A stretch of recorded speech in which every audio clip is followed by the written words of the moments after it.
নমস্কাৰ সকলোকে পুনৰবাৰ মোৰ চেনেললৈ স্বাগতম জনাই লৈ আহিছোঁ আজি দিনটো ৰাশিফল। আজি হৈছে ৫ ফেব্ৰুৱাৰী ২০২৫ অসমীয়া ২২ মাহ বুধবাৰ। আজি সূৰ্যোদয় সময় পুৱা ৫:৫৫ আৰু সূৰ্যাস্ত সময় ৪:৫৫। আজি হৈছে অষ্টমী তিথি আৰু শুক্লপক্ষ। আজি দিনটোৰ প্ৰথম ৰাশি হ'ল মেঘ ৰাশি। আপুনি ইতিবাচক শক্তিৰে ভৰি পৰিব। পঢ়া শুনা আৰু কেৰিয়াৰৰ প্ৰতি অধিক গুৰুত্ব দিব লাগিব। নতুন ধাৰণা মুকলি মনেৰে গ্ৰহণ কৰক। ইয়াৰ পৰা আপুনি বহু কথা শিকিব। আপোনাৰ বৈবাহিক সম্পৰ্কত শান্তি আৰু সুখ থাকিব। নিজৰ কৰ্মৰ ওপৰত বিশ্বাস ৰাখিব লাগে। বৃষ ৰাশি। আপোনাৰ পৰিয়ালৰ খৰচ অনিয়ন্ত্ৰিতভাৱে বৃদ্ধি পাব পাৰে। সম্পত্তিৰ বিষয়ত সাৱধান হোৱা উচিত। বেছি লোভী নহ'ব, নহ'লে লোকচান বহন কৰিব লগা হ'ব পাৰে। বহুত কষ্ট কৰিব লাগিব। অপ্ৰয়োজনীয় কথাত বিশেষ গুৰুত্ব নিদিব। আপোনাৰ কামত যথেষ্ট সন্তুষ্ট হ'ব। মিথুন ৰাশি। আপোনাৰ ব্যৱসায়ত উদ্ভাৱনীমূলক পৰিৱৰ্তন আনিবলৈ এই দিনটো অতি শুভ।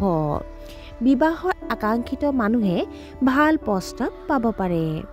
পাৰস্পৰিক সন্মতিৰ জৰিয়তে বিবাদ নিষ্পত্তি কৰা হ'ব। আপোনাৰ পৰিয়ালত শান্তি আৰু সম্প্ৰীতি থাকিব। দিনটো সুখ আৰু উৎসাহেৰে ভৰি পৰিব।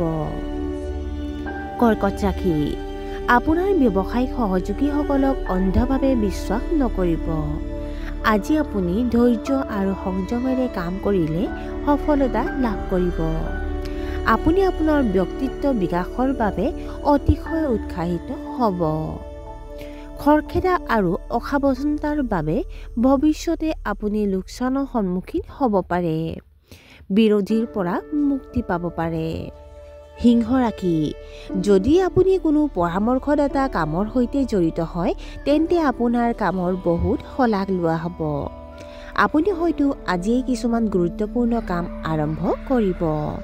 উচ্চ শিক্ষাৰ বাটত অহা বাধাসমূহ দূৰ হ'ব।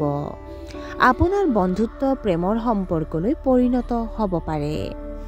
অফিচৰ মানুহে আপোনাক অন্তৰেৰে শলাগ ল'ব। কন্যা ৰাশি। যদি আপোনাৰ কাম স্থবিৰ হৈ পৰিছে তেন্তে ইয়াৰ ওপৰত মানসিক চাপ ল'ব নালাগে। বৰঞ্চ আপোনাৰ গুণগত মান উন্নত কৰক। জীৱনসংগীৰ লগত নিজৰ সুখ দুখ ভাগ কৰক। আজি আপুনি ইণ্টাৰনেটত বহুত ব্যস্ত হৈ থাকিব লগা হ'ব পাৰে। কেৰিয়াৰক লৈ চিন্তিত হৈ পৰিব যুৱকসকল। জ্যেষ্ঠ বিষয়াৰ সৈতে যোগাযোগৰ অভাৱে আপোনাক ক্ষতি কৰিব পাৰে। তুলা ৰাশি। আপুনি হয়তো আপোনাৰ পুৰণি বন্ধু বান্ধৱীৰ পৰা আনন্দদায়ক খবৰ পাব। বিদেশ ভ্ৰমণত অহা বাধাবোৰ হয়তো আজি দূৰ হ'ব।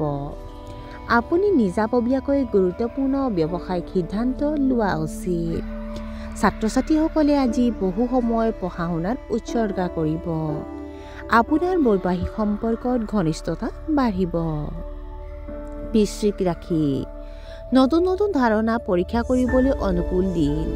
আপোনাৰ গুৰুত্বপূৰ্ণ কামটো অলপ পলম হ'লেও সম্পূৰ্ণ হৈ সফল হ'ব। বিপণন আদিৰ লগত জড়িত কাম কাজত আপোনাৰ বাবে লাভজনক হ'ব।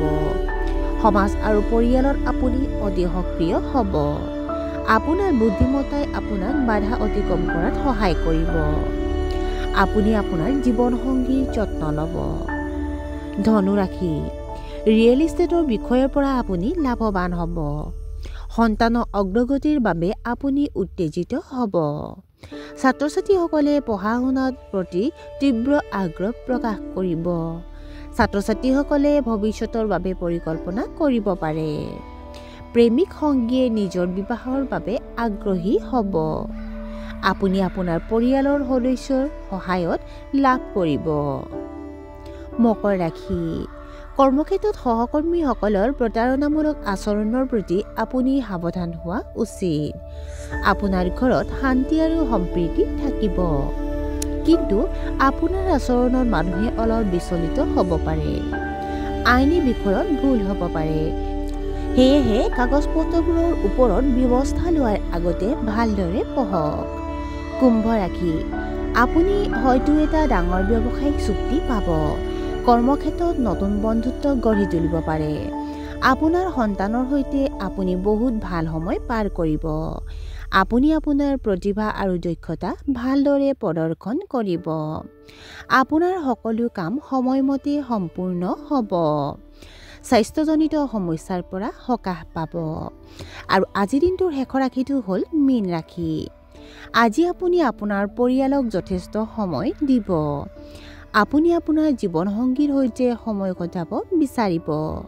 সৃষ্টিশীল কাম কাজৰ প্ৰতি আপুনি বিশেষ আগ্ৰহ প্ৰকাশ কৰিব।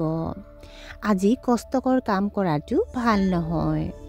উচ্চ শিক্ষা গ্ৰহণ কৰা ছাত্ৰ ছাত্ৰীসকলে পঢ়া শুনাত বিৰক্ত হ'ব পাৰে। দিনটো অলপ এলেহুৱা হ'ব পাৰে। আৰু আজিৰ দিনটো ৰাশিফল ইমানতে অন্ত পৰিছে। আশা কৰোঁ আপোনালোক প্ৰত্যেকৰে আজিৰ দিনটো সুন্দৰ হওক। ধন্যবাদ।